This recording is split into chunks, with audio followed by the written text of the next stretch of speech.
নমস্কার বন্ধুরা, আজ আমি বানাবো আটা না মেখে না বেলে খুব সহজ পদ্ধতিতে আপনারা এই রেসিপিটা বানাতে পারেন। সকালবেলা উঠেই আটা মাখতে হয়, সেটা মাখার কোনো দরকার নেই। ছোটোবেলায় আমরা এই রেসিপিটা অনেকবার খেয়েছি। তা চলুন শুরু করা যাক। আপনারা ময়দা দিয়েও এই রেসিপিটা বানাতে পারেন। আমি হাফ কাপ আটা নিয়ে নিয়েছি, কিংবা আটা ময়দা মিশিয়েও আপনারা করতে পারেন। আটা হাফ কাপ, ময়দা হাফ কাপ, কিংবা শুধু ময়দা। আমি এটা শুধু আটা দিয়ে বানিয়েছি। আচ্ছা, আমি নিয়ে নিয়েছি হাফ কাপ আটা। 4-5টা কাঁচা লঙ্কা কুচিয়ে দিয়ে দিলাম।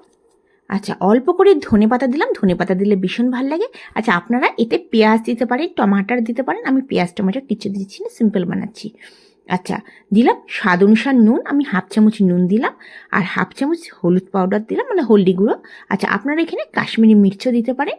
আচ্ছা, দেবো আমি 1 চামচ তিল দেবো। তিলটা দিলে বেশ ভাল লাগে, মুখে আসে, মানে দাঁতে লাগলে বেশ খেতে ভাল লাগে। আচ্ছা, তিল দিয়ে দিলাম, আর অল্প করে দেবো চিলি ফ্লেক্স। আপনারা অবশ্যই বাচ্চারা খেলে স্কিপ করে দেবেন। আচ্ছা, সব কিছু মিশিয়ে নেব ভালো করে। মিশিয়ে নিয়ে আর জল দিয়ে দেবো। এটা খুব তাড়াতাড়ি তৈরি হয়, খেতে কিন্তু দারুণ লাগে। আর রোজ রোজ সকালে উঠে আটা মাখা বেলা, সেই ঝামেলা ছাড়াই আপনারা খুব সহজভাবে এটা বানিয়ে দিতে পারেন। আর ভীষণ সফট হয়, নরম হয়। আপনারা বাচ্চাদেরকে এটা টিফিনে দিয়ে দেবেন, ভীষণ ভালো লাগে। এটা চাটনির সাথে, নারকেলের চাটনির সাথে, কিংবা সসের সাথে, তরকারির সাথে খুব ভালো লাগে। আচ্ছা, আমি হাফ কাপ আটাতে আমি জল মোটামুটি 1 কাপের মতন জল লাগবে। আমি 1 কাপ জল নিয়ে নিয়েছি, 1 কাপের থেকে কিছুটা একটু বেঁচে গেছে জলটা।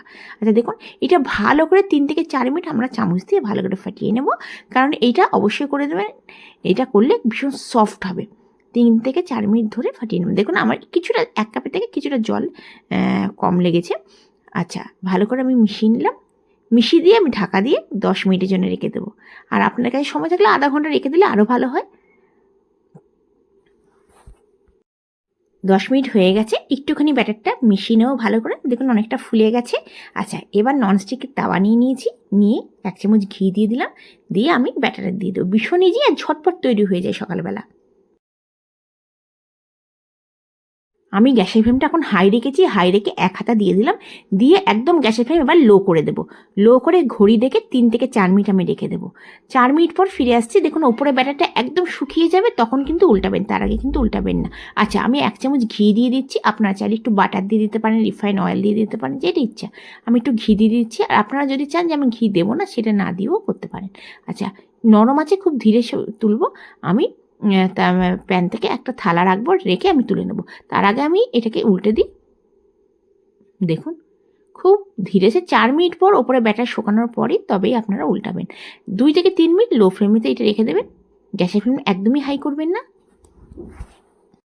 আমি একটা প্লেট নিয়ে নিলাম, নিয়ে প্লেটটা গ্যাসের উপরে রেখে ননস্টিকের থালার থেকে, মানে তাওয়া থেকে নিয়ে আমরা রুটিটা দিয়ে দিলাম। তো এতে কী হবে, ভাঙবো না, খুব আরামসে উঠে যাবে। আচ্ছা, সেম প্রসেসে আমি দ্বিতীয়টা বানিয়ে নেব। দেখুন 1 হাতা দিয়ে দেবো। আপনারা চাইলে একটু বড় যদি করতে চান একটু বড় করতে পারেন। এই মিডিয়াম সাইজটাই ঠিক আছে, এর থেকে বেশি বড় ভালো লাগবে না। দেখুন 4 মিনিট আমরা অপেক্ষা করব। ওপর থেকে খুন্তি দিয়ে একটুখানি ঘিটা ওপরে দিয়ে দেবো।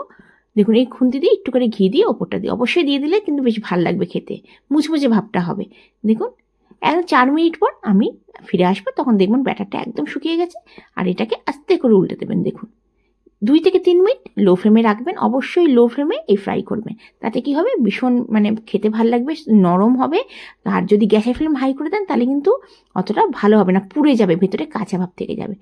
খুব ধীরে আমাদেরকে এই খুন্তি দিয়ে উল্টাতে পাল্টাতে হবে, একটু চিপে চিপে আমাদের ভাজতে হবে। খুব সহজ, আর খেতে কিন্তু দারুণ লাগে। এই ধনেপাতা দেওয়ার জন্য খেতে অসাধারণ লাগে। দেখুন খুব সহজভাবেই বানিয়ে ফেললাম আজকে গোলা রুটি। ছোটোবেলায় আমরা কম বেশি সবাই এই গোলা রুটি খেয়েছি। এই গোলা রুটিতে কিচ্ছু চায় না, শুধু শুধুই খাওয়া হয়ে যায়। তাও আমি ধনেপাতা চাটনি বানিয়ে নিয়েছি, ধনেপাতা চাটনির সাথে খুব ভালো লাগে খেতে। আচ্ছা, আজকের রেসিপিটা আপনাদের কেমন লাগলো অবশ্যই জানাবেন। ওপর থেকে একটুখানি আমি ঘি দিয়ে দেবো, আর ঘি দিয়ে উল্টে পাল্টে আমি সেঁকে নেব। এটা অবশ্যই বানিয়ে নেবেন, আর বাচ্চাদেরকে টিফিনে বানিয়ে দেবেন, ভীষণ ভালো লাগবে। খুব ইজি রেসিপি আর ভীষণ হেলদি। এতে আমি কোনো ময়দা ইউজ করিনি, কোনো সুজি ইউজ করিনি। দেখুন আমরা ঝটপট তৈরি হয়ে গেল গোলা রুটি। অবশ্যই আপনারা বানিয়ে খাবেন। দেখুন কি দারুণ লাগছে। আর সবজি দিলে তো কথাই নেই, একটু গাজর দিয়ে দিলেন, একটুখানি যে কোনো বিনস দিয়ে দিলেন, দেখুন কি দারুণ লাগছে। আপনারা অবশ্যই চাটনি কিংবা সবজি দিয়ে খান। আমার রেসিপিটা কেমন লাগলো কমেন্টসে জানাবেন। খুব খুব ঝটপট তৈরি করে নিলাম গোলা রুটি। আপনারা ভালো থাকবেন, সুস্থ থাকবেন, এই নিয়ে আজকে ভিডিওটা শেষ করছি। আবার আসবো নতুন দিনে নতুন ভিডিও নিয়ে। ধন্যবাদ।